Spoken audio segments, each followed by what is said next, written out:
안녕하세요 여러분. 지난 주일 잘 지내셨나요? 문재인 대통령이 윤석열 검찰총장을 조국 사태 이후 처음으로 만난 자리에서 국민 요구에 부응하는 검찰개혁을 주문했다. 문 대통령은 8일 오후 청와대 본관 집현실에서 진행된 공정사회를 향한 반부패 정책협의회를 주재했다.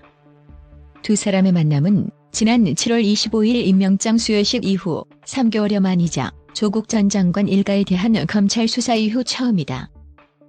이날 문 대통령과 윤 총장은 악수를 나눴다. 문 대통령을 만난 윤 총장은 고개를 90도 가까이 숙여 인사했다. 이날 문 대통령은 검찰은 국민이 요구하는 개혁에 부응해야 한다면서 첫 번째 논의 안건으로 전관 특혜를 다루는 것은 의미가 크다. 전관 특혜는 우리 사회의 뿌리 깊은 불공정 영역으로 공정과 정의에 위배되는 반사회적 행위라고 말했다. 이어 전관 특혜로 받은 불투명한 금전적 이익을 철저히 조사해야 한다.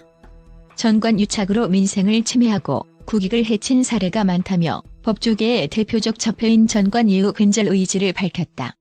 또 문 대통령은 검찰은 정치적 중립성에 대해 상당 수준 이뤘다고 판단한다며 이제 국민들이 요구하는 그 이후 그 다음 단계의 개혁에 대해서도 부응해주길 바란다고 말했다. 문 대통령은 공정에 관한 검찰의 역할은 언제나 중요하다면서 이제부터 과제는 윤석열 총장이 아닌 다른 어느 누가 총장이 되더라도 흔들리지 않는 공정한 반부패 시스템을 만들어 정착시켜야 한다고 강조했다. 그러면서 부패에 엄정히 대응하면서도 수사와 기소 과정에서 인권과 민주성과 공정성을 확보하는 완성도 높은 시스템을 정착시켜주길 바란다고 당부했다.